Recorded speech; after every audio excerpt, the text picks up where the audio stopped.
Frank. And I'm Abby. Welcome to Frabby Farm. Again. I don't know why I said that. Catchy. It is catchy. Frank It's and not Abby, catchy. Frabby. It's apropos. It's like crabby, because we're both always crabby, but for Rabby. Wait. Crabby, Stop Frank, standing and on your tippy toes like you're tall. I'm trying to stay tall. Okay. Anyways, today we are starting our week off strong. We are getting birds this week.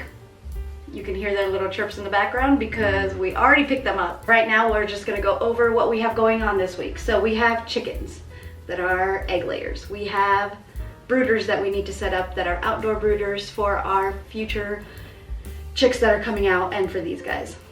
We need Brooders, seedlings, bedroom. I think we're done in here, aren't we? We're done in the library? Yeah. Nice. Yeah. We just have to move the chair in here. Mm-hmm. So yeah, I think we're good. Think we're good?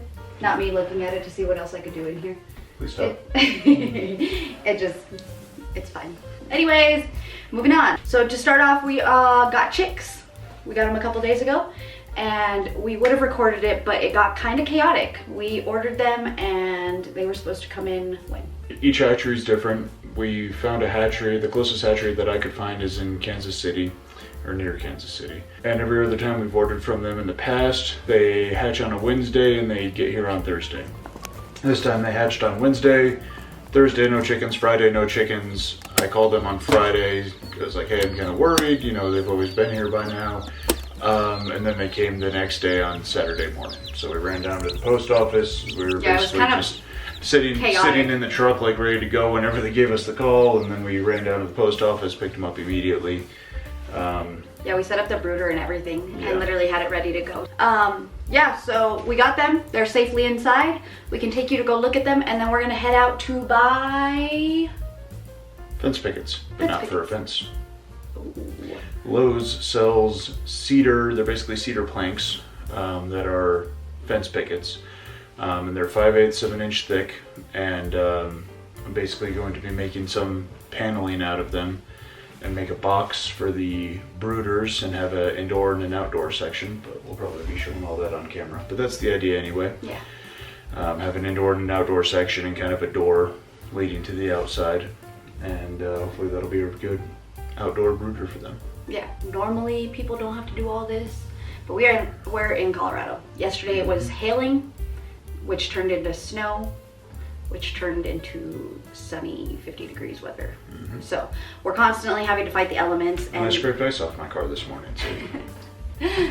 We're constantly fighting the elements, but we've gotten used to it being here in Colorado, and we are not willing to move away from this view. We still want to stay here, so it's worth all the hard work. Yeah. And to feed figure it's going to be hard everywhere. At least we know what the hardness is here. Mm-hmm. Stay with the, what is it? Stay with the devil you know versus the devil you don't. Yeah. Yep. Anyways, let's show you guys the chickens and then we're going to head out and go get wood. Let's go. Alrighty, so these guys are happily inside and we've been working on training them, so as you can see, this little guy is obsessed with me. So he immediately comes anytime I stick my hand in here and I make any little noise. We're still working on getting the rest of them used to us, but as of right now, pew, pew, pew, pew, pew, pew, pew, pew, pew. We have learned a lot, huh, little guy? So let's pick you up and show them. Look, it's the claw. Good job. You don't jump out. And then you don't get hurt. There we go. Now climb up. There you go. Oh, almost. Come on. There we go. We're working on balancing and making sure he doesn't fall by slowly lifting him up higher and higher every single time. Sometimes if you wobble him a little bit, they kind of settle in, but this guy is really brave and likes to just hang out. So as you can see, they're kind of trained to like come because they think that I'm gonna have treats. Anyways, they're doing great and they're just gonna keep hanging out with us, not doing much, but you know, living their chick life and eating and getting big. Alrighty, so we got these guys set up again, so we're gonna head out and get wood planks for their brooder. So let's head out and see what adventures we will get in this time.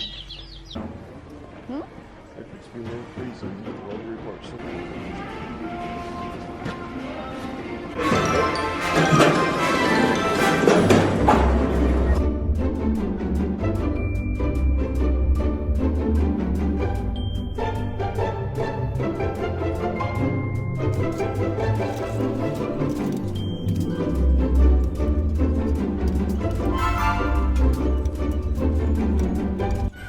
All that work and you're just putting them back. Yeah.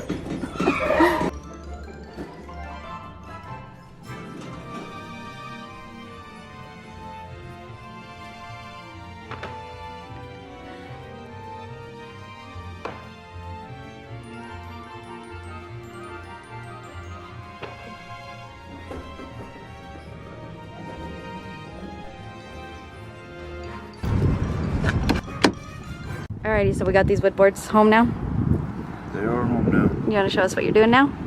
Got to cut the dog ears off of these little cuts at the end because I'm buying fence pickets instead of real wood. And then I'm cutting these into 23.5 foot sections because that's what they divide evenly by. And these is what they turn into. They'll get glued together like so. These will turn into the panels for the brooder. So Nice. basically about 4 foot by 3.5 or so. Then I'll have a caged off section for the outside. It'll be kind of split. So 4 foot inside, 4 foot outside, 3.5 across. Should be a good brooder.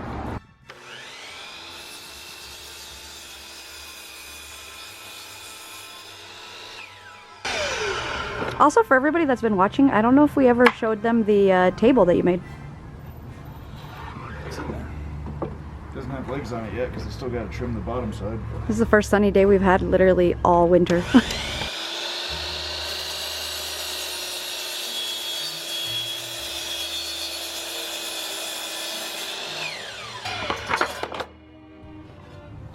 Ta-da! Very So nice. this will be one wall of one brooder. If you can believe that. That's pretty cool. Yeah. Cool, cool. This is my straightening jig. This is the wood I'm trying to straighten. These edges need to be really smooth and flat and even so that when everything glues up together, it glues up nicely. So you can see we got kind of a little bow. Probably can't see it out here, but we got a little bow right here, which means the other side has a little bit of an arch to it. So we're going to put this in here. So it's nice and flat. We're going to use this straightening jig. Remember we made that a few weeks back. We're going to use that to make this board nice and straight. Once this edge is nice and straight, we can put that up against the fence over here and get a perfectly parallel cut down the other side. If we do that to all of our boards, we'll have a nice even wall. Okay, show us.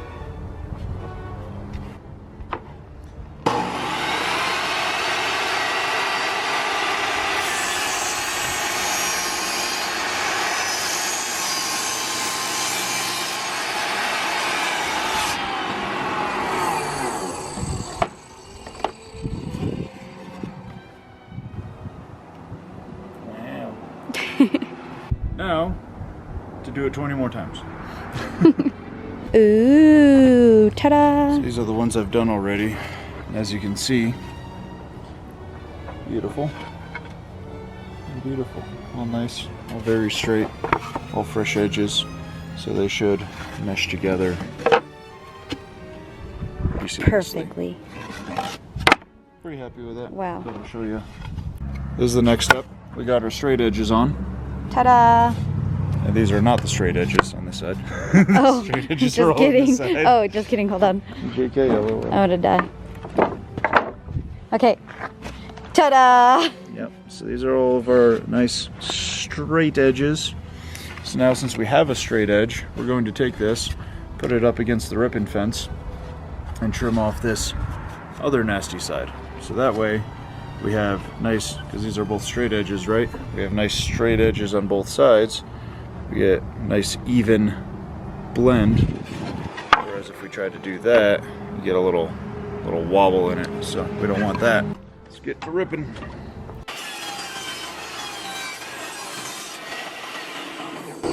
we got two nice straight edges. The straight edge, the one we just cut on my straightening jig, goes up against the rip fence because it's nice and even all the way down. Because all this is going to ensure is that our blade is cutting parallel to whatever is pushed up against here. Okay. Right? So if this is perfectly straight, it's going to cut another perfectly straight parallel line. So this is the one you've already cut, and this is the one that we need to cut. Yes. Okay, cool.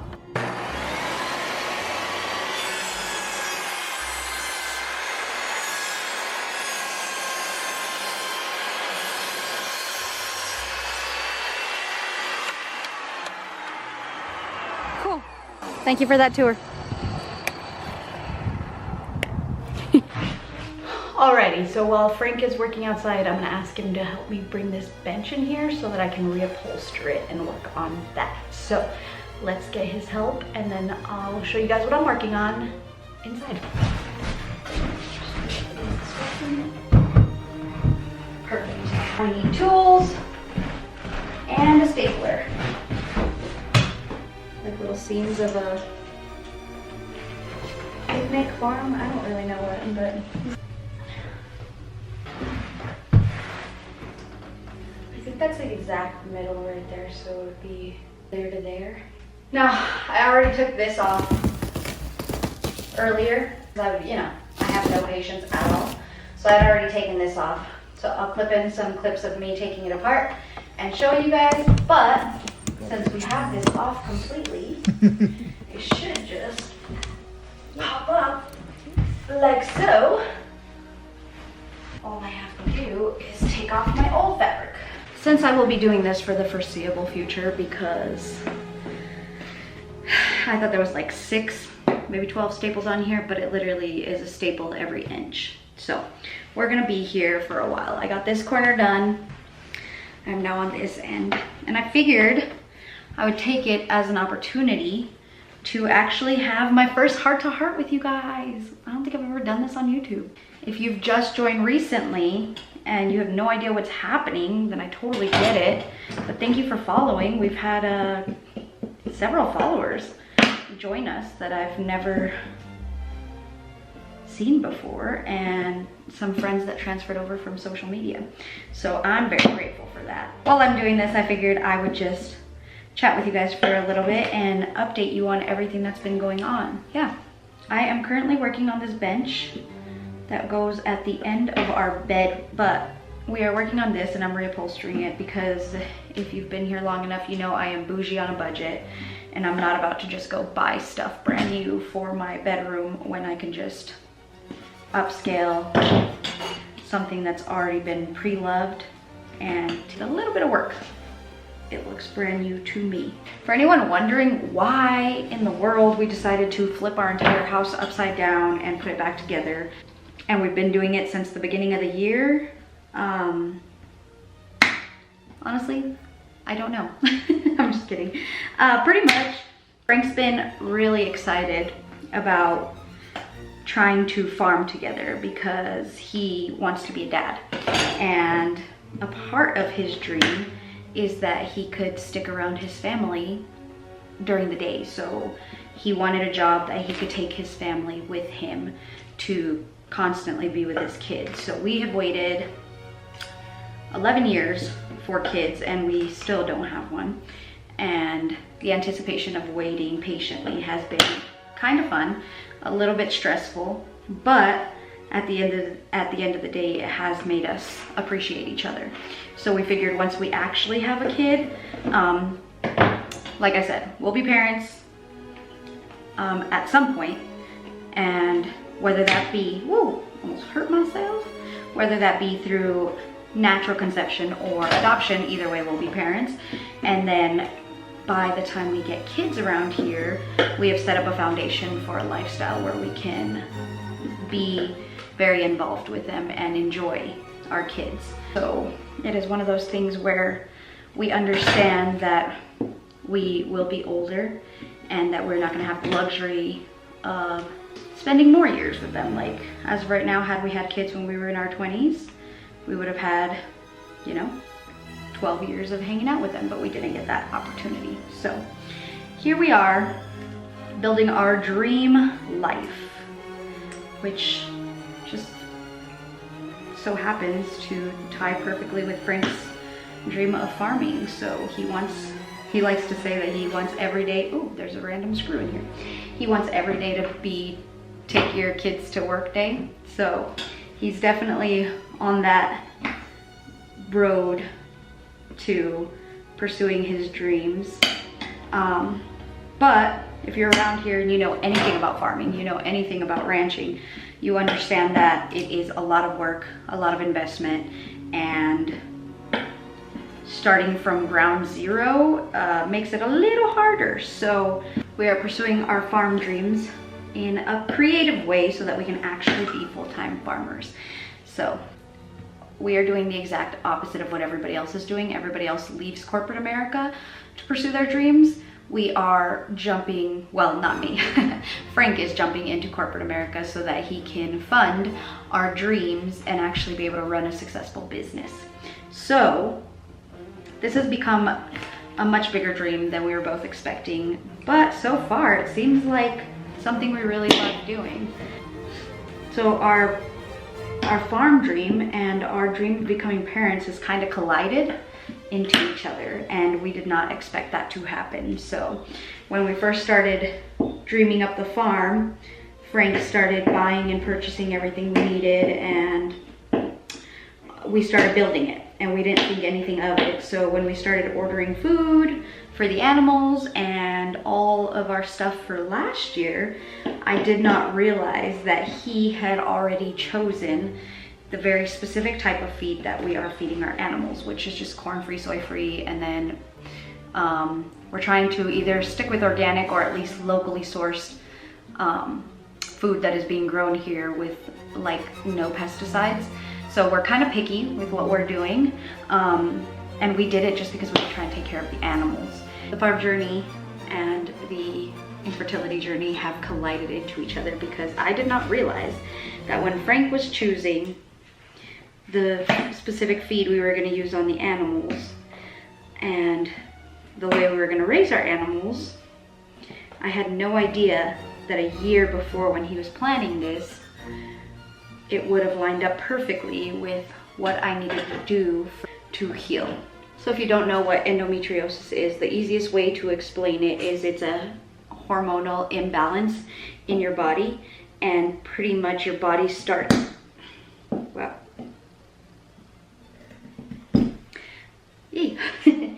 And you pretty much just have an excess of tissue that ends up growing in the wrong parts of your reproductive system. So I've looked into it a lot, and I tried getting diagnosed with it, but it just was not going anywhere. I kept getting told that I was a very healthy young lady and that shouldn't be the reason that I was not healing.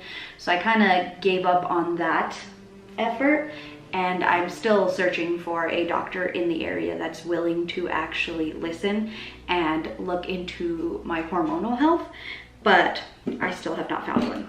So I took that as a challenge and personally learned what it is and the effects of endometriosis. I also had a conversation with a lot of the women around me that are that have it, considering my mom has struggled with it. I started learning about that and dove pretty deep into how to heal from it. And what I learned was actually very interesting.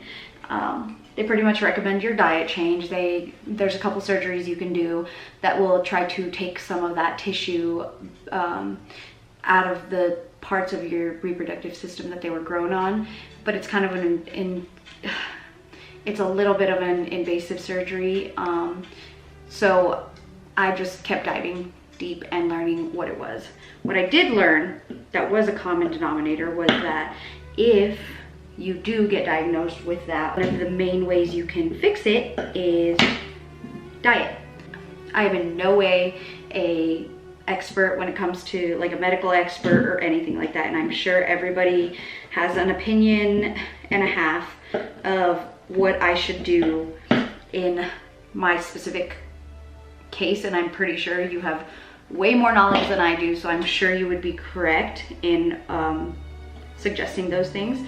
But for me personally, I just kind of was like, all right, my two options are to get an invasive surgery to find out that the tissue that's growing in my reproductive system is literally my tissue that has my DNA and nothing wrong with it, or I could find a doctor that was willing to do the ultrasound and try to find it that way. But again, I was having to find a doctor, which I'm still looking for, and it just got complicated. So I was like, you know what, let's just fix my actual personal health, because no matter what doctor I go to, no matter what, you know, hormonal specialist I go to, or whatever they're called, will all tell me that I just need to fix my diet and start off there.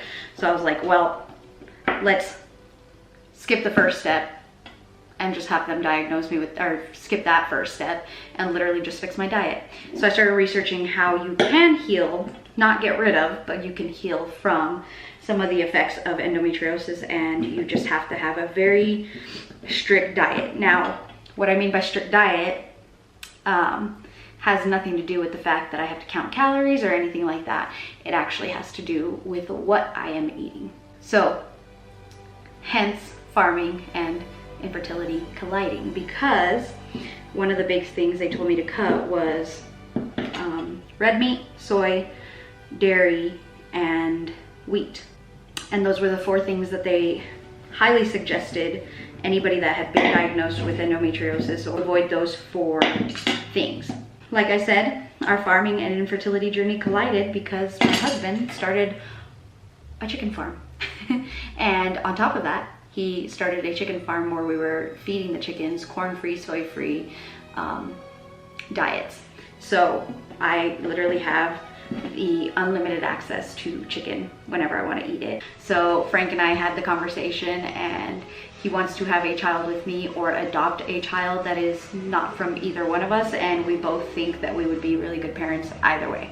So those are our options, and it's just very interesting that we ended up choosing farming, and on top of that, chicken farming to pursue, because the things that I am currently doing to try to help our infertility, or at least heal my body, because as Frank has made the point in the past, is that even if we don't get a child as a result from it, at least I actually heal and my body starts working normally again. So we definitely cut the red meat, the soy, the dairy, and the wheat, but we have now added it back in very cautiously, and we've actually dove in pretty deep about the actual proper way that animals were intended to be raised. So I eat red meat now, but it either has to be pasture raised pork or grass-fed beef, as well as the dairy. The dairy, any dairy that we buy in this house or bring into this household, is grass-fed dairy, how cows were intended to be raised.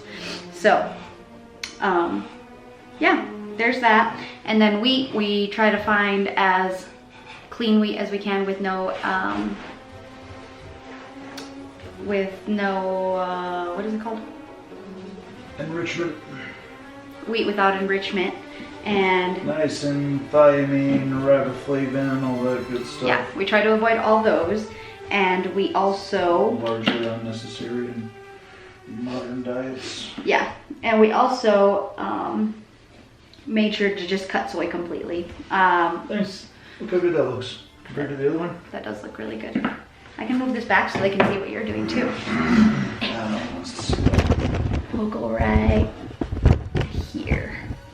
There we go, then you can see kind of both of us. So anyways, I hope that gave you guys a little bit more of an insight of what we are doing with our life. I am on the last 3 staples, and we're going to move on to the next thing. The last one. Alrighty, so if you can see me over here, hopefully you can see what I'm doing. Alright, so hopefully you can see what I'm doing over here, but I am going to start stapling my fabric to my bench. Alrighty, so what do we got? Okay. Now it's glue up time. So basically we're going to lay all these out on here. We're going to put beads of glue on the edges of them, edge glue them together, and at the end we have a couple of pieces over there that we're going to stick on the top and the bottom as runners. That'll give it a lot more structural support and stability.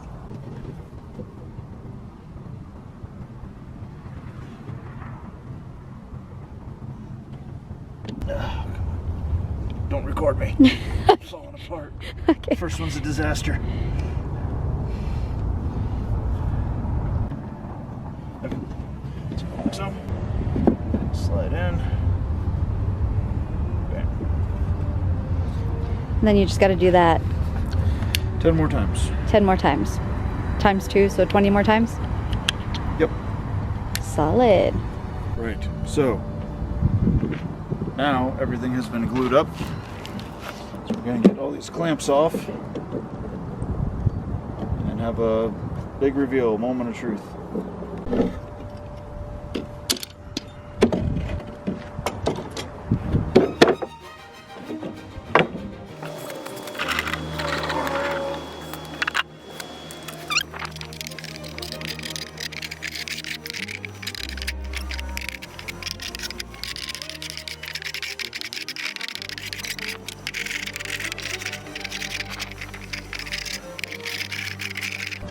Take this, flip it around, glue it, screw it, be on a merry way.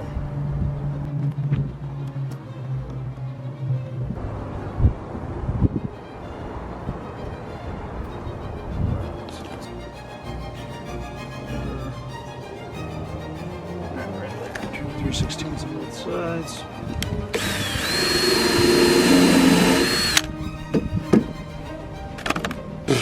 So those ones yours or mine?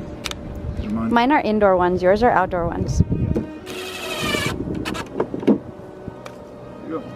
So this is going to be one of the walls of the chicken brooder. This face on the bottom that you can't see is going to be the outside. This is going to be on the inside. I'm going to have a floor laid across this right here. Keep the chickens a little more out of the elements.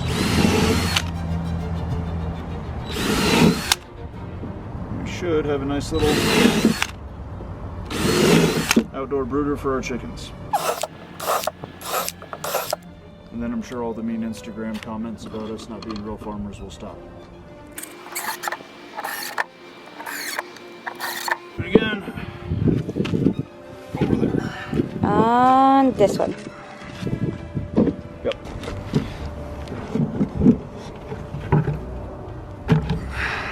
Wow. Yep. And then you just sand off the glue? Yep. Wow, that looks really good actually. Cool, now what? Do 3 more. Okay. Well, have fun.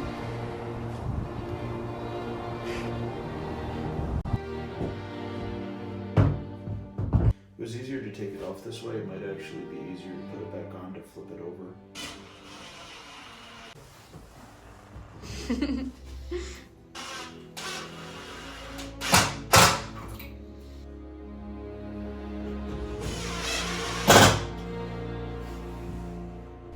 So we officially have 4 sidewalls for our brooder. Against the weather because it was supposed to be 70 degrees and we have a lot of stuff that can't be wet outside, so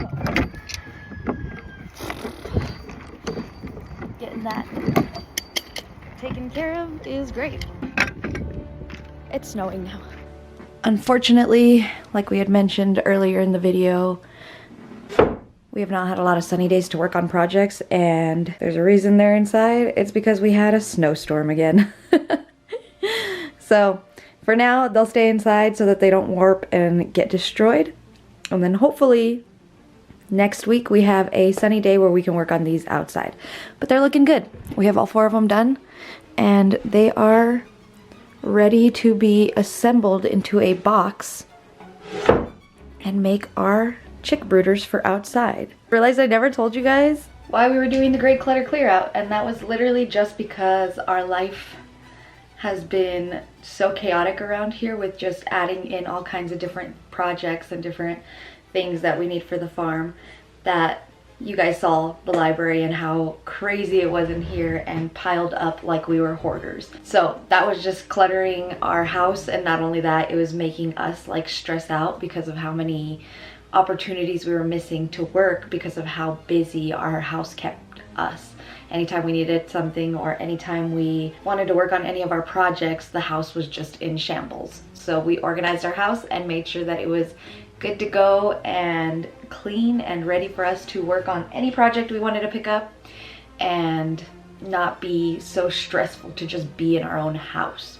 Yeah, hopefully that clears up why we did the great clutter clear out. And we officially got our chair. It got shipped in today, but next week we'll probably fix this up one more time because we need to organize the desk and make sure that everything is sorted and organized, and you'll see that in next week's video. Also, look at this chair for next week that we're updating this with. Look how fabulous this thing is. Super classy. We will see you on next Friday's Frowby Farm Friday episode. So I'll talk to you guys later, and hopefully we'll have some exciting projects going on next week, which we always do. But we'll see you next week, and I'll talk to you later.